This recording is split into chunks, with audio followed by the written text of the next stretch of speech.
Abu Talib, not only he had other children to take care of, he was in charge of many affairs of Mecca. So one of the things of the people of Mecca had is a rifada. A rifada basically just means hospitality.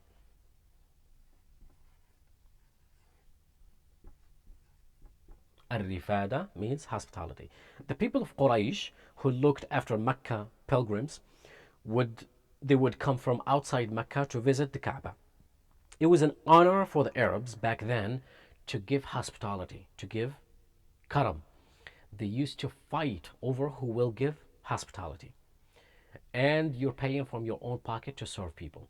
And subhanAllah, these days we'll run away from these things, right? Anyhow, one of the things the Arabs have is the karam, generosity. One of the qualities that even mentioned by Orientalists is that none of the civilizations or nations have is the karam of the Arabs or generosity of the Arabs. They were very generous. So Abu Talib was rich and poor at the same time. While he was a businessman and a leader of Mecca, he would spend what he had for the sake of giving hospitality or rifada to the pilgrims. And his family won't probably have an ends meet or food. Abu Talib took his nephew as one of his own. And this is a fact that even the Prophet Muhammad والسلام, did not deny. And nothing hurt Muhammad sallallahu alaihi wasallam as much as when Abu Talib died as a non-believer. Muhammad والسلام, saw that burden on his uncle's shoulders. From the good character of the Prophet Muhammad والسلام, he started to work as early as 14. His first job was the first job of the prophets and messengers, being an apprentice, being a shepherd.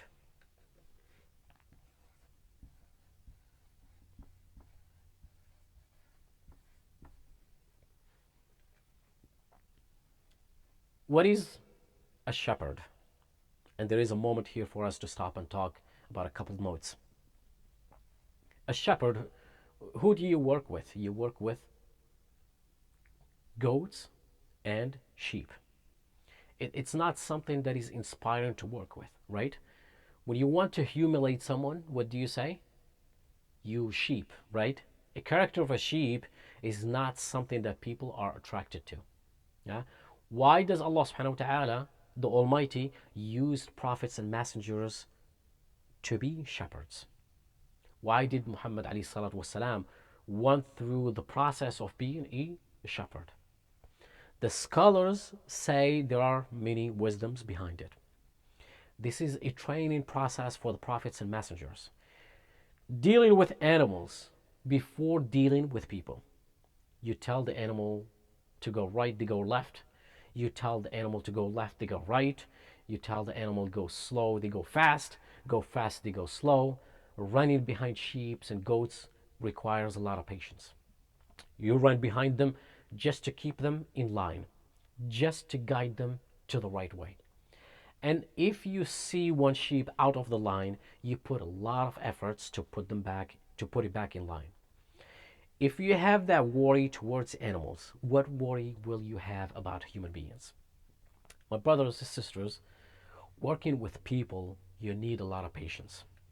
Huh? You need a lot of patience.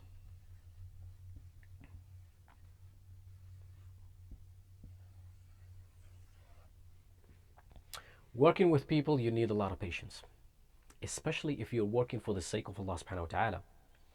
What is our main job?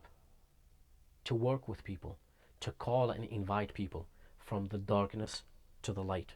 So the Prophet Muhammad والسلام, is up for the greatest job ever that no prophet or messenger was elected for that task. You're not just gonna come to the task force with no special training, including the patience to deal with people. You need that special training. Allah subhanahu wa ta'ala trains prophets and messengers to have patience. And how he does that is by training them to be shepherds. Have you ever seen how shepherds are calm, cool, and collective? When you meet a shepherd, they are too relaxed. Unlike us, always running, running around, rush, rush, rush, rush, rush, rush. Muhammad ﷺ earned his living so he could reduce from that burden that his uncle had. This is a lesson also for the youth as well, to be independent, not to be depending on others. And this is very important for the character of a Muslim, because work or al-amal is ibadah. Work is ibadah, worship. So until one day when the Prophet Muhammad ﷺ was all to be taken on a business trip, Abu Talib took the Prophet Muhammad ﷺ for the first time to travel and go as far as Syria.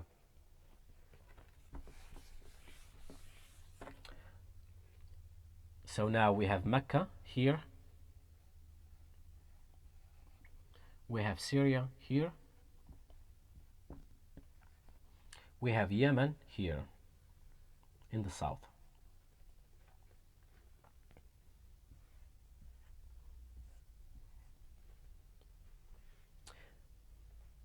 So the Prophet Muhammad ﷺ, or the people of Mecca, the people of Mecca, they used to trade between Mecca and Yemen and Mecca and Syria.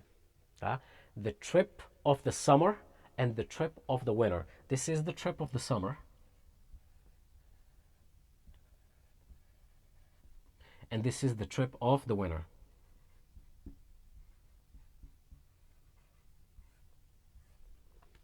So what do people in the north do when it's cold up north? They go south. And when it's hot down south, what do? They go up north. So this is what we call the trip. This is the closest analogy I could put it.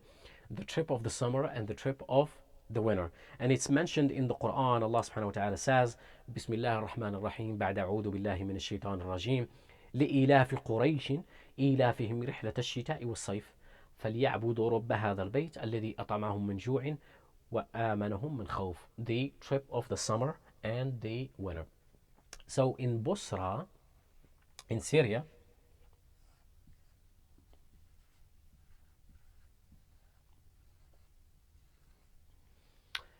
in Busra, in Syria, it was a Christian monk or priest by the name of Bahira.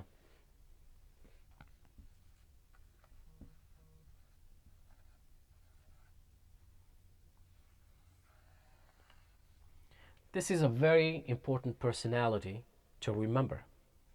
A Christian monk or priest by the name of Bahira. Bahira never comes out of his temple, place of worship, unless it is very important. Some of the scholars say that some of the miracles that took place, obviously traveling in the desert, it's very hot, in the very hot sun. Muhammad ﷺ had a cloud following him to protect him from the sun. That's one of the signs that attracted Bahira when he saw that. When the Prophet Muhammad ﷺ went with his uncle to Syria for business trip, Bahira noticed that. It's been rated that Bahira came out of his place of worship and people knew that he must be something very important. He rarely comes out of his place of worship.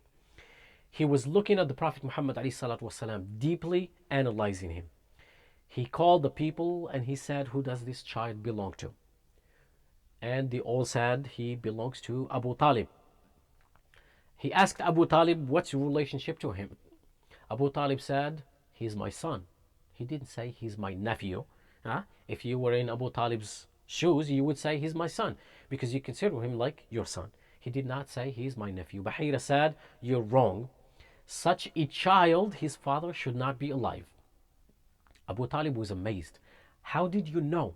We are strangers. We don't know you. You don't know us. We've never met you before. We have never heard of you, and you have never heard of us. How did you know this child's father is that?